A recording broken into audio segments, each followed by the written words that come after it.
If you could write a love poem, a sensual love poem, to any writer, artist, musician, composer, poet, who would you write one to?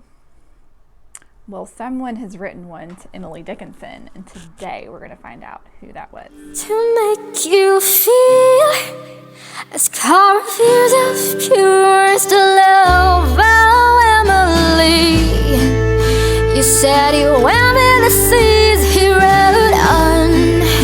Oh, you're Emily Dickinson. Good morning and welcome to Lost for Words. I'm Sarah Woods, and today we're going to be doing something very different than what I've done so far with you guys. Today we are going to be reading someone else's poem about Emily Dickinson instead of reading one of her own poems. So in this poem, I came across this poem by accident when I was just kind of searching Google, like learning about her writing style and learning about her history. I came across this poem by Billy Collin, and it's called Taking Off Emily Dickinson's Clothes. And when I read the title, I was like, what in the world? I was like, I have to read this. And so after I read it, I had some I feel like I had very strong reactions and feelings to this poem. And so I thought it would be fun today if instead of reading one of her poems, if we read this poem and analyzed Billy Collin and his experience with the poetry of Emily Dickinson. So this is a little bit longer of a poem compared to what we've been reading of Emily's. So I'm just going to jump straight in. It's called Taking Off Emily Dickinson's Clothes by Billy Collin. All right, ready? Okay. So, first of all, before I start reading this, I want you to imagine an older man. I know I'm a woman, but I want you to imagine an older man reading this poem with kind of like a deeper, raspier, slow, manly voice. And I'll even put the link to his reading of the poem so you can experience it from his voice after this if you'd like. All right, so here we go. First, her tippet made of tulle easily lifted off her shoulders and laid on the back of a wooden chair. And her bonnet, the bow undone with a light forward pull. Then the long white dress, a more complicated matter, with mother of pearl buttons down the back, so tiny and numerous that it takes forever before my hands can part the fabric like a swimmer's dividing water and slip inside.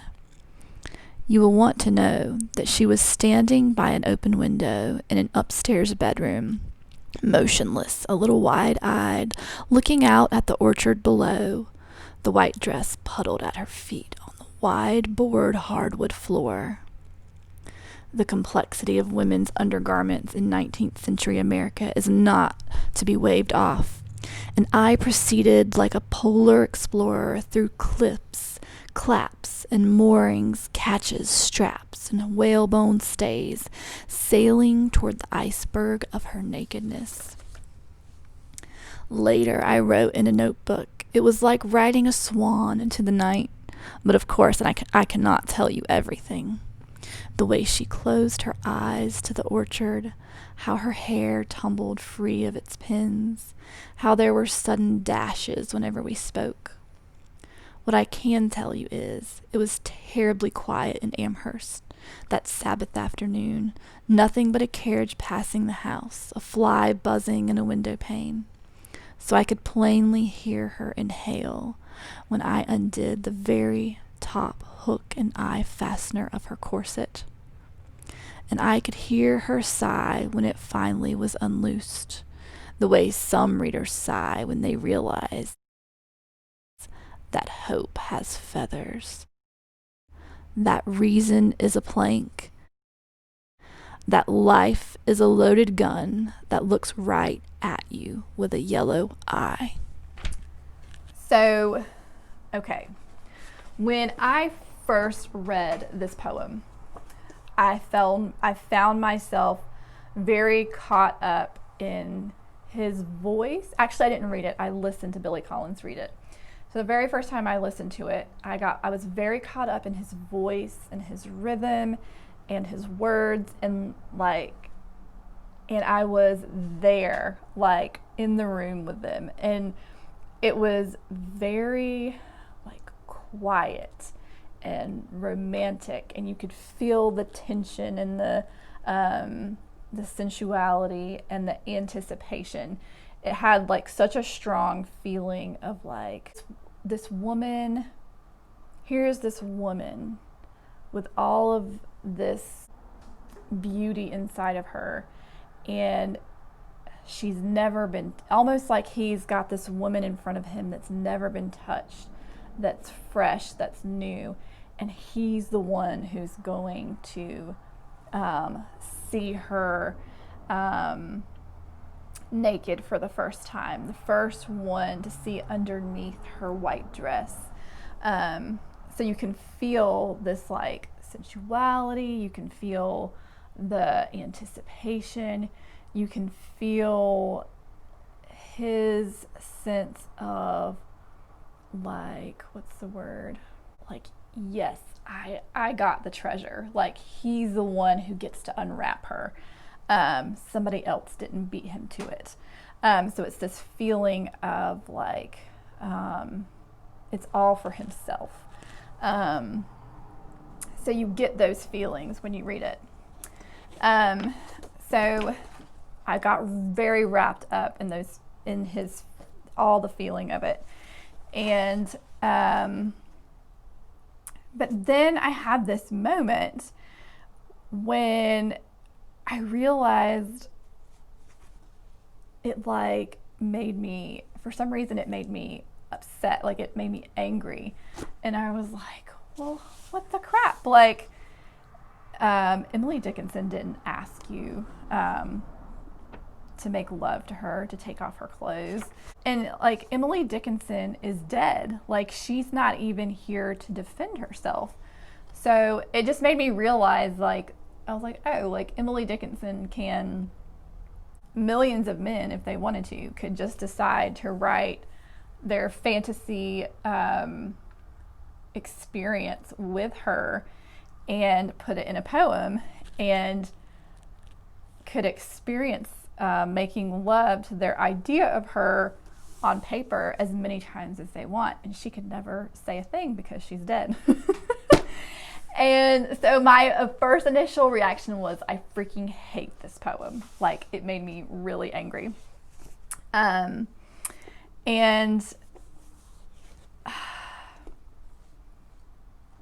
yeah, it was Emily Dickinson is dead, and this man has walked into her room and he has sex with her.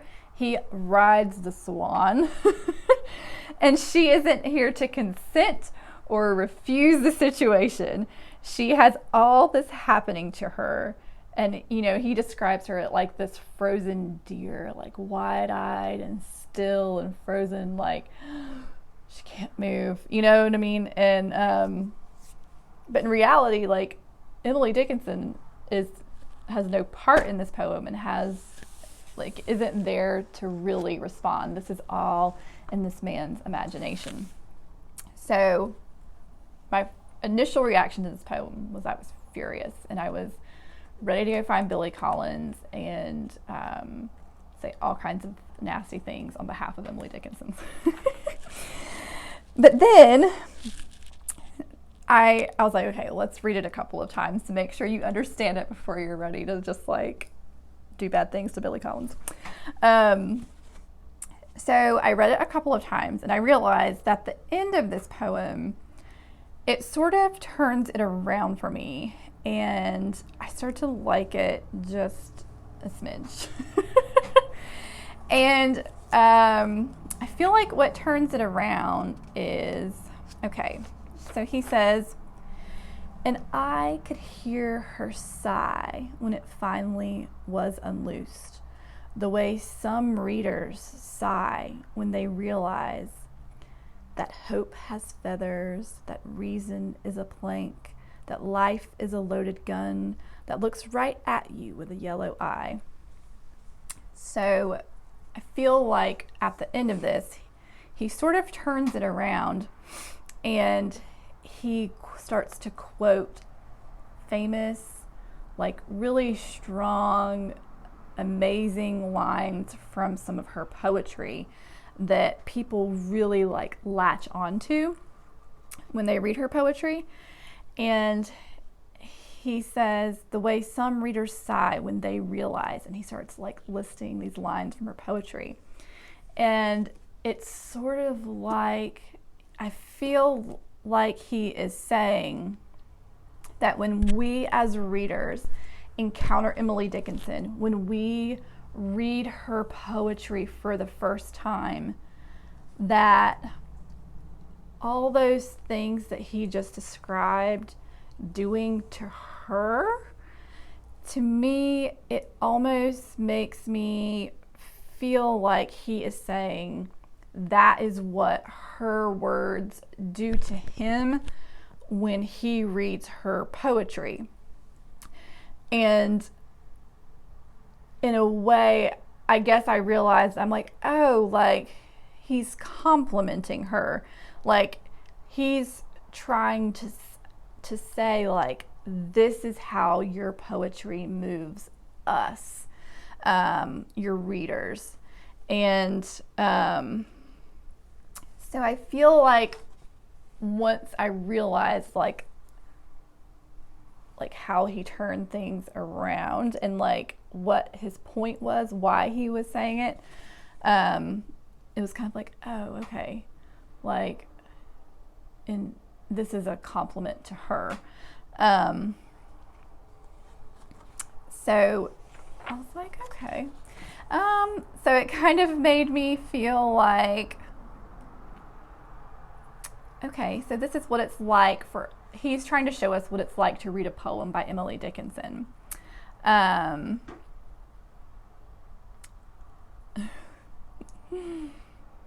So I guess after I realized this, it made me, I sort of went from wanting to chase him out of the room with a baseball bat to feeling like, okay, like maybe Emily Dickinson would be like, thank you for the compliment. Glad you like my poetry. Now please get the fuck out of my room. And I don't know, like, I guess there is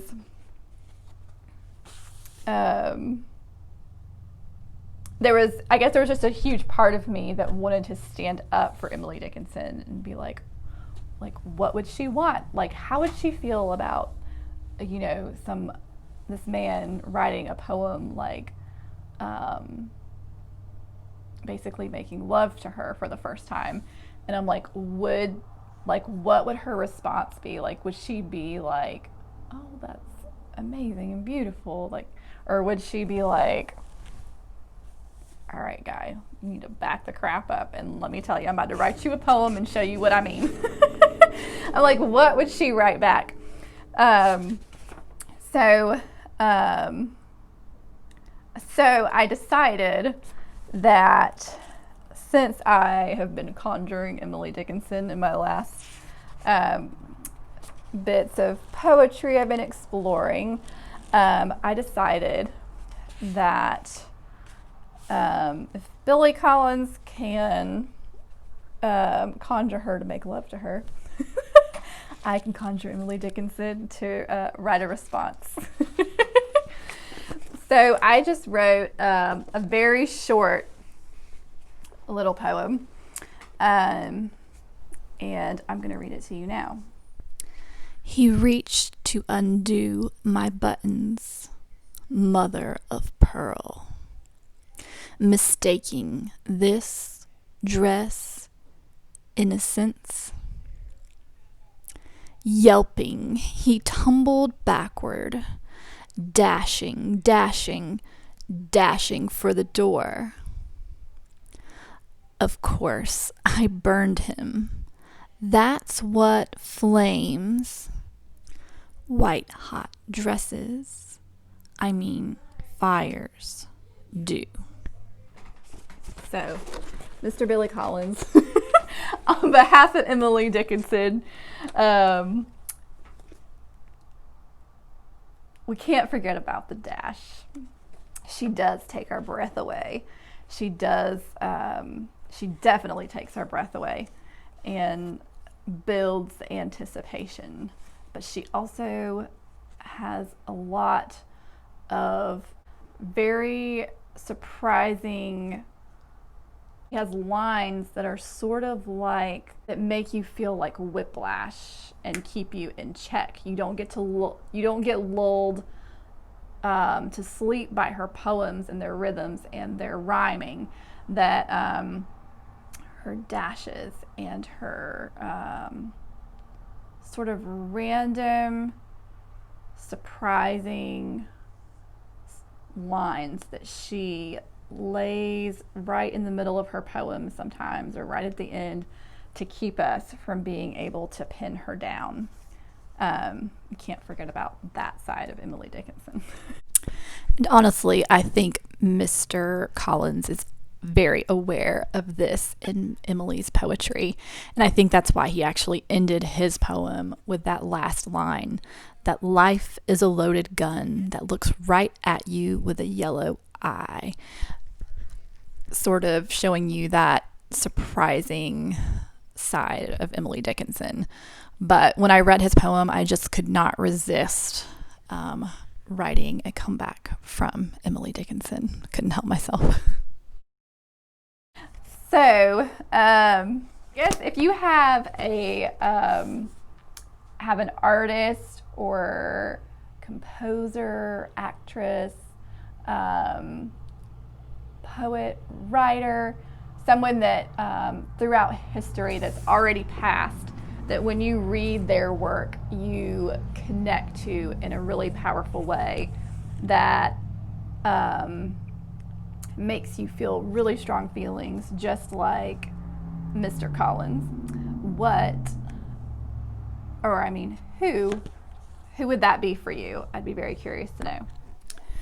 So when I stopped to think about this for myself, about what composer, writer, poet, artist, who, when I experience their work, it brings up really strong feelings inside me that leave me sort of breathless, and where it leaves you having a feeling of anticipation, curiosity, and excitement as you explore the painting. For me, that person is Andrew Wyeth. There is something about the way he paints that is so quiet, and his colors are so there's something very calm about them. They're not loud. They don't feel like they're yelling at me. It feels like a very quiet place to explore the thing or the person that he is looking at and seeing. And I feel like there is something about what he sees and what gets translated between his eye, his paintbrush, and the canvas that is just incredibly beautiful. And it takes me somewhere that is beyond reality, and somewhere sort of to the inner life of the thing that he's looking at. And it is my absolute favorite.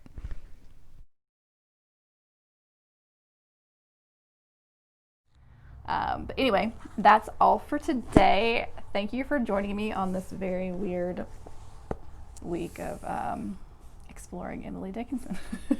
I hope you have a wonderful week. You didn't have to feel stolen away. Destiny of love doesn't need to wait, but you should have just forgotten the face. He left to meet your loneliness and decked your heart with joy and gladness. Instead he went with the seas he rode on. Well, that's just you, Emily Dickinson.